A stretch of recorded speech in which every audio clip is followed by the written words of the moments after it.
নারী পুরুষ দুইজনেরই যদি চরিত্র ঠিক না থাকে তাহলে উভয়ের জন্য এবং কি দেশের জন্য ক্ষতি হয়ে থাকে। তার কিছু বর্ণনা তুলে ধরলাম, আপনারা পাশে থাকুন। না আয়শা কিন্তু বউ পাইবা না, তারা হয়তো এটা জানে না যে নারীর চরিত্র খারাপ। তার স্বামী পাশে শুয়ে থাকলেই কি আর আমেরিকায় থাকলেই কি, তার তো চরিত্রই ভালো না। এক পুরুষে মন ভরে না। 12 পুরুষে আসক্ত নারী স্বামীকে ঘুম পাড়িয়ে প্রেমিকে মেসেজ করে মিস ইউ বেবি। এরা না ভাবে স্বামী সংসারের কথা, ভাবে না সন্তানের কথাও। চরিত্রহীন নারীর কারণে ধ্বংস হয় 3টি মানুষের জীবন, সম্মান হারায় 3টি পরিবার। এদের সুখে থাকতে ভূতে কিলায় স্বামী কোথায় থাকে এটা তাদের বিষয় না। আপনার মতামত কমেন্টে লিন। দেখুন, ভিডিওটি ভালো লাগলে লাইক ও শেয়ার করে দিন। নতুন নতুন ভিডিও পেতে আমাদের পেজের ফলো বাটনে ক্লিক করুন। ধন্যবাদ। আমাকে একজন প্রশ্ন করেছিল, একজন পুরুষ কত জায়গায় হেরে যায়। তার প্রশ্নের জবাবে বলেছিলাম, পুরুষ মূলত 2টি জায়গায় হেরে যায়। নাম্বার 1 টাকার কাছে, নাম্বার 2 তার ঘরের স্ত্রীর খারাপ ব্যবহারের কাছে। উত্তরটা কেমন হয়েছে অবশ্যই কমেন্টে বলবেন। আচ্ছা উকিল সাহেব, বলেন তো বউ কাকে বলে এবং বউ কত প্রকার? বিবাহের মাধ্যমে শাশুড়ির মেয়েকে দত্তক নেওয়াকেই বউ বলে। বউ 10 প্রকার। 1 নম্বর হলো আলসে বউ, এরা সারাদিন শুয়ে বসে থাকে। 2 নম্বর হলো খেজুর গাছ মার্কা বউ, এরা স্বামীর সাথে সারাদিন খ্যাচ খ্যাচ করতেই থাকে।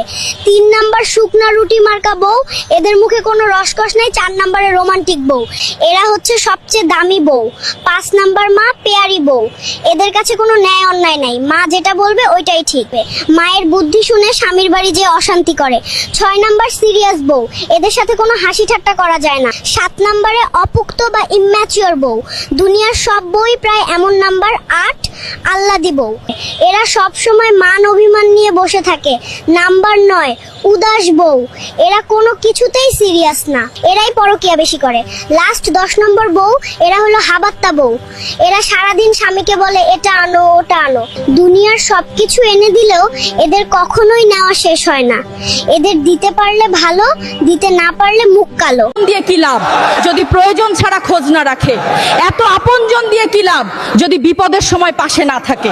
এত বন্ধু বান্ধব দিয়ে কি লাভ যদি বিপদের সময় তারা খোঁজ না রাখে? এত শুভাকাঙ্ক্ষী দিয়ে কি লাভ যদি বিপদের সময় পাশে না থাকে? কৃষক প্রয়োজনবিহীন গাছ ছেটে ফেলে অন্য গাছকে বেড়ে উঠতে সাহায্য করে, তেমনি আগাছার মতো পড়ে থাকা আপনজন এড়িয়ে নিজের মতো নিজে এগিয়ে যাওয়া উচিত। আল্লাহর কসম করে বলছি, যে নারীর মধ্যে এই 5টি স্বভাব পাওয়া যাবে তার ঘর থেকে আল্লাহর রহমত উঠে যায়। 1 যে স্ত্রী স্বামীর অবাধ্য তার উপর ফেরেশতারা অভিশাপ দেয়। 2 যে স্বামীর মুখে মুখে তর্ক করে সে আল্লাহর আরশ কাঁপিয়ে দেয়। 3 যে নারী পর্দা ছাড়া নিজের ইচ্ছা মতো ঘুরে বেড়ায় সে শয়তানের অনুসারী। 4 যে স্বামীকে ভালোবাসা দেয় না তার কোনো ইবাদতই কবুল হয় না। 5 আর যে স্বামীর নামে মিথ্যা বদনাম করে তার জন্য জাহান্নামে কঠিন শাস্তি অপেক্ষা করছে। একটা বাস্তব কথা শুনে যান, নষ্ট গাড়ি মেকানিক ঠিক করে দিতে পারে, কিন্তু নষ্ট চরিত্র নারী ঠিক করার মতো কোনো মেকানিক আজও জন্মায়নি। আপনার পিছনে 5-6টা ছেলে ঘুরছে তাই নিজেকে বড় সুন্দরী ভাবছেন, তাহলে আপনি ভুল ভাবছেন। কারণ একটা কথা মনে রাখবেন, পচা জিনিসের আশেপাশেই মাছি ভনভন করে বেশি। মা বোনেরা, রূপ যৌবন একদিন থাকবে না, কিন্তু চরিত্র ওটাই মানুষকে বড় করে। তথ্য ছাড়া কেউ কখনো ঘুরেও তাকায় না।